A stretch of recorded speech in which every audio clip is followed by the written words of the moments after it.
हम माँ कालरात्रि की भक्तों तुम्हें कथा सुनाते हैं, पावन कथा सुनाते हैं। नवरात्रि के 7वें दिन हम इनको ध्याते हैं, हम कथा सुनाते हैं।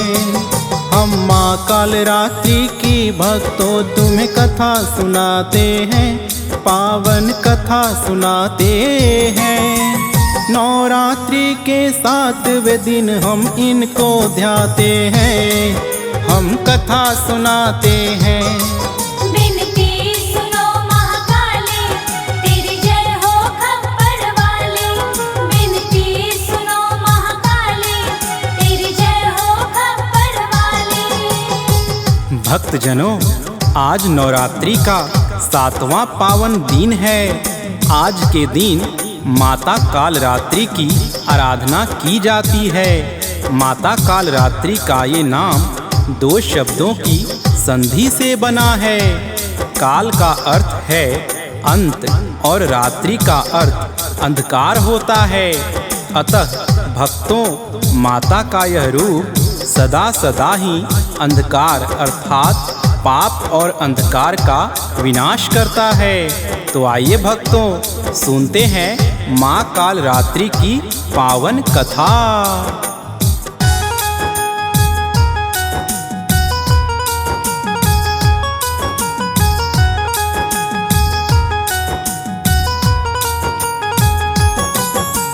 देखने में यूं रूप तो माँ का लगता है विकराल।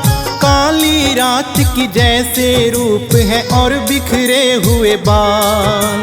नेत्र है इनके जैसे दहकते हुए अंगारे हैं। दुर्जनों का तो काल है, भक्त सभी प्यारे हैं। कालरात्रि माता तो है 4 भुजाधारी।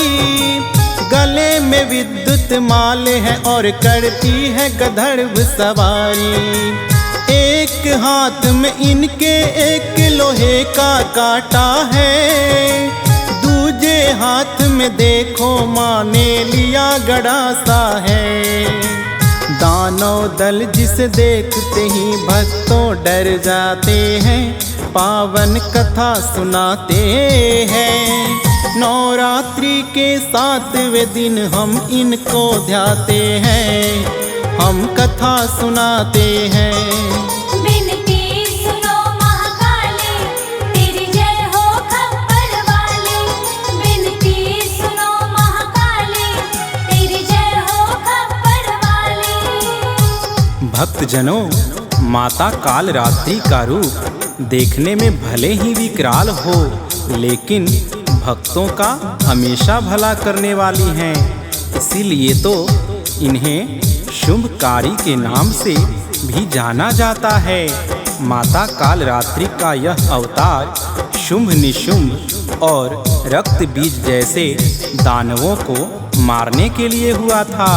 तो चलिए भक्तों, सुनते हैं उनके अवतार की पावन कथा।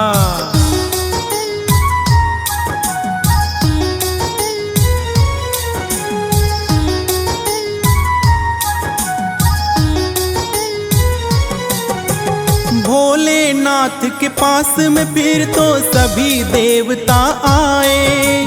बोले अत्याचार दैत्यों का है बढ़ता जाए। शुंभ निशुंभ ने पा लिया है ब्रह्मा जी से वरदान। हो गए भोले वो तो हम देवों से भी बलवान। स्वर्ग सिंहासन हमसे भी तो वो छीनना चाहे।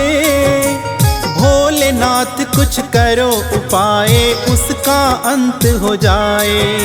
पार्वती माँ की और फिर भोलेनाथ ने देखा। लगे पूछने देवी इसका होगा उपाय क्या। विपदा में ही देवता पास हमारे आते हैं, पावन कथा सुनाते हैं। नवरात्रि के 7वें दिन हम इनको ध्याते हैं, हम कथा सुनाते हैं। विनती सुनो महाकाली,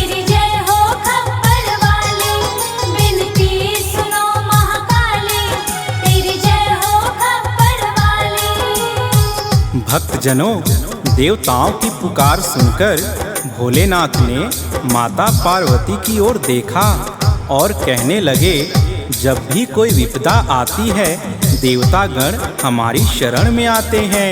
शुंभ निशुंभ ने तीनों लोक में बड़ा ही आतंक मचा रखा है। आप कोई उपाय करें जिससे शुंभ निशुंभ के अत्याचारों का अंत हो और देवता तथा ऋषि मुनि भय से मुक्त हो जाएं।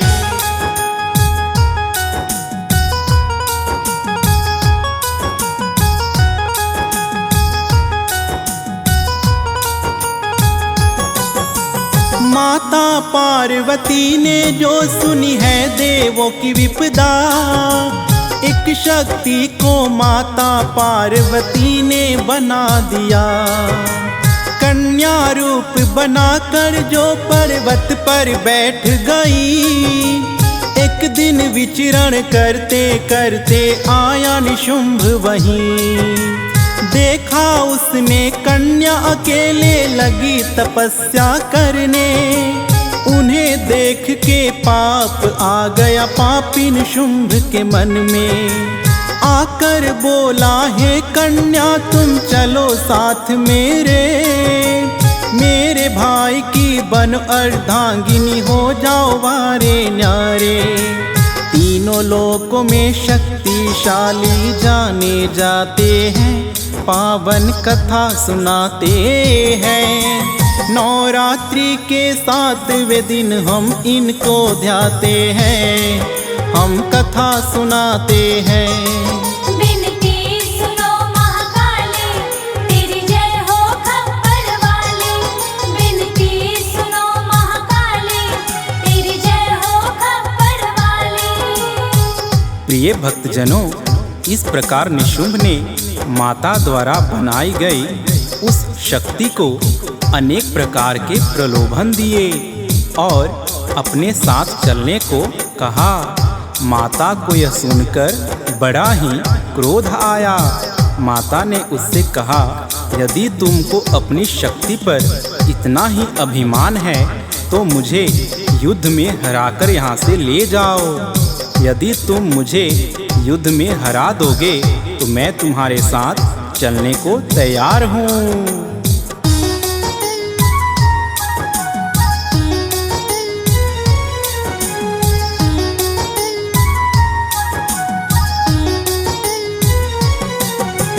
माँ से युद्ध करने की हिम्मत जुटा नहीं वो पाया। खाली हाथ वो लौट के अपने भाई के पास है आया। आकर शुंभ को उसने सारी बात बताई है। सुनकर शुंभ ने अपनी दानव सेना बुलाई है। सेनापति को शुंभ ने फिर तो आदेश है दिया, उसका हरण तुम करके लाओ, कौन है वो कन्या। दानव सेना जब माता का हरण है करने आई, शुंभ निशुंभ की सेना माँ ने पल में मार गिराई। जान बचा कर कुछ दानव तो भाग ही जाते हैं, पावन कथा सुनाते हैं। नवरात्रि के 7वें दिन हम इनको ध्याते हैं, हम कथा सुनाते हैं। विनती सुनो महाकाली, तेरी जय हो खप्पर वाली।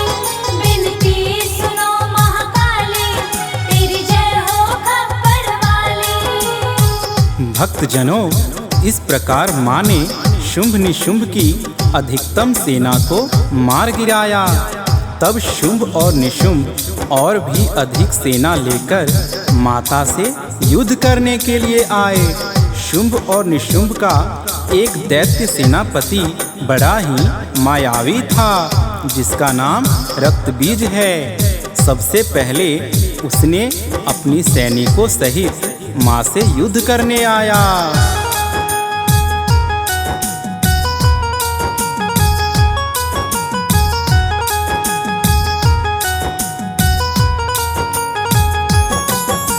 रक्त बीज मायावी दानव युद्ध करने को आया, साथ में अपने अनेकों ही वो योद्धाओं को लाया। एक साथ मिलकर आक्रमण माता पे किया है, माँ ने अपने धनुष बाण से निष्फल कर दिया है। जितने भी दानव थे माँ ने सबको मार गिराया, रक्त बीज पर फिर तो माँ ने त्रिशूल है चलाया। रक्त बीज का जितना रक्त भी धरती पे गिरा है, रक्त के हर एक बूंद से एक रक्त बीज बना है। जितने को मारे उससे अधिक बन जाते हैं, पावन कथा सुनाते हैं। नवरात्रि के 7वें दिन हम इनको ध्याते हैं, हम कथा सुनाते हैं। बिनती सुनो महाकाली, तेरी जय हो खप्पर वाली। बिनती सुनो महाकाली, तेरी जय हो खप्पर वाली। प्रिय भक्तजनों, जब रक्त बीज दानव माता से युद्ध करने लगा तो माँ ने अपने त्रिशूल से उस पे जैसे ही वार किया, रक्त बीज के रक्त की जितनी भी बूंदें धरती पर गिरी, उतना ही रक्त बीज बनता गया और माता सब पे वार करती रही।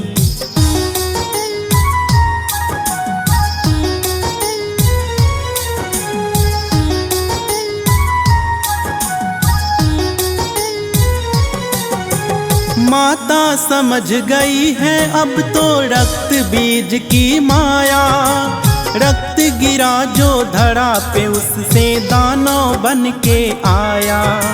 अपने ही रूप से माँ ने एक फिर है रूप बनाया, काली रात के जैसे जिसकी शाम पूर्ण है काया। माता ने फिर काली को है ये आदेश दिया, काटती हूँ सर जितने भी मैं फिर तो रक्त बीज का। एक बूंद भी देखो काली धरा पे नहीं गिरे, रक्त पान तुम करती जाना तब ये पाप मरे।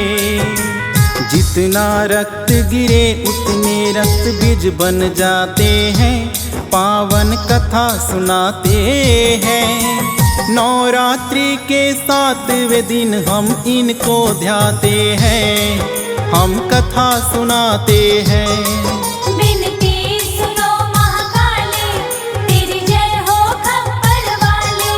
बिनती सुनो महाकाली, तेरी जय हो खप्पर वाली। भक्तजनों, माँ ने अपने ही रूप से दूसरे रूप का निर्माण किया, उन्हीं का नाम कालरात्रि था।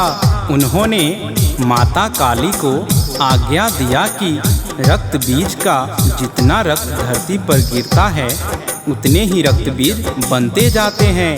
अतः मैं जितने भी रक्त बीजों का सर काटती हूँ, तुम उन सब का रक्तपान करना, ताकि इसकी रक्त की बूंदें धरती पर ना गिरे, रक्त बीज ना बन पाए।